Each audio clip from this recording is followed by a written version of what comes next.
ભારતની તમામ મહિલાઓ, જેટલી પણ ભારત રાષ્ટ્રની મહિલાઓ છે, તમામને પછતો આ દિવસ છે.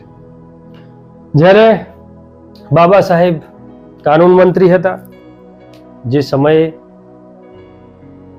લગભગ જેટલા પણ જાગૃત લોકો છે સોશિયલ મીડિયામાં, એ લોકો ફક્ત બાબા સાહેબને આ જ દિવસથી ઓળખે છે કે 27 સપ્ટેમ્બર એટલે મહિલાઓ માટે જ રાજીનામું આપ્યું હતું.